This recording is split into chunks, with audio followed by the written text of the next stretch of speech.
Good afternoon, Peg Larson from the Capitol with John Call. It's been an interesting week in the education world this week. There's a lot of talk about the governor's education bill that has come out. The finance part is out, the policy part is not quite out yet, and there's been controversy over whether the finance piece should also go to policy committee because there's a lot of policy in the finance piece. Some of the things that we would be very interested in Rochester would be that we can continue the lease levy as long as we have a program approved by the commissioner that would tie in integration for any new schools that we would use. The extended time money will be going to the compensatory, and the gifted and talented, as we talked about on Tuesday night, will also be going into the general revenue formula.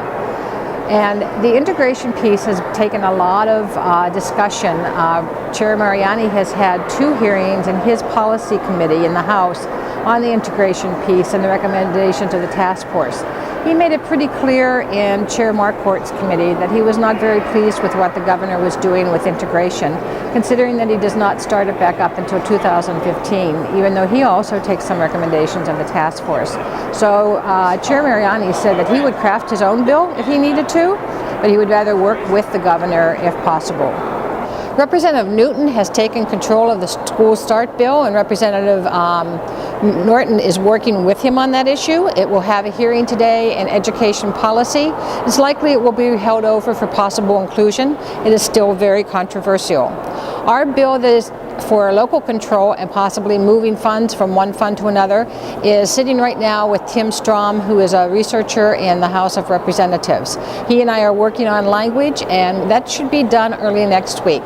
Last night they had a joint hearing on workforce in the education policy and finance committees, and they talked about getting students ready to go into the workforce and how we would take care of the achievement gap at the same time.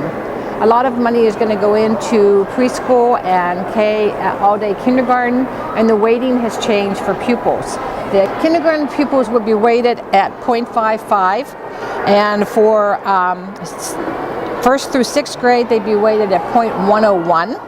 7th through 12th grade would be 0.127. However, if you institute an all-day kindergarten program, your kindergarten weight would then be 0.7. The governor has put about $40 million into starting up all-day kindergarten, even though it would still be optional in the state, but he feels very strongly that this is an important first step.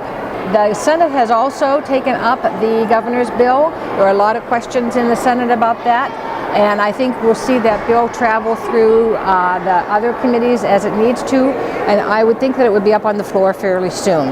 I know there's been a lot of questions about whether the governor's budget bills are ready, and this was one of the first.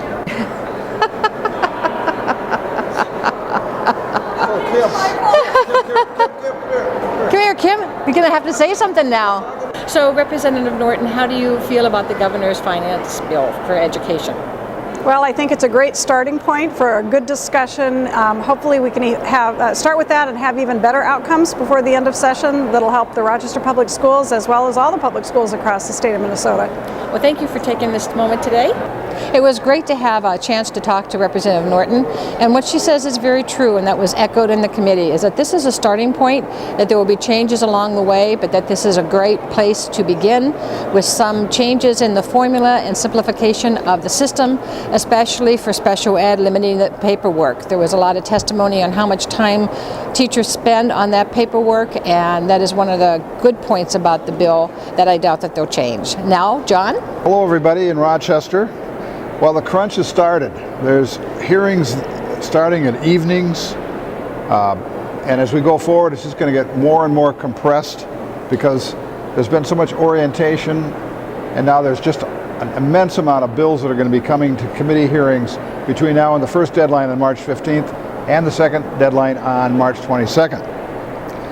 The big issue this week in terms of news coverage was frac sand mining, and that's been dominating the Twin Cities media, both print media and electronic. The issue that I think will be dominant next week, we are now 7 days away from the February forecast. Conventional wisdom suggests that there's going to be an uptick. I, frankly, being an expert with all these years' experience, am I never will hazard a guess on these things. They always surprise you. So we'll see. Hopefully it'll be up. The important thing about the February 28th revenue forecast is it's our last navigational fix. From that point on, we're sailing out into, we've set our course, and the kind of spending we're going to do is going to be based on what that forecast says, along with whatever tax bill passes. Speaking of a tax bill passing, it's a kind of an interesting situation. I have a feeling that there's going to be a tax bill, but whatever shape it's going to take is out there in the mists right now. Sin taxes are going to be the easiest thing to do on cigarettes and maybe liquor. The upper bracket tax could come into play, but really it's still off in the mists. It hasn't been tested in a committee where people have to vote for it. So, and everything's contingent on the kind of tax revenue that's raised with the tax bill and the forecast. So everything's on hold until we have that.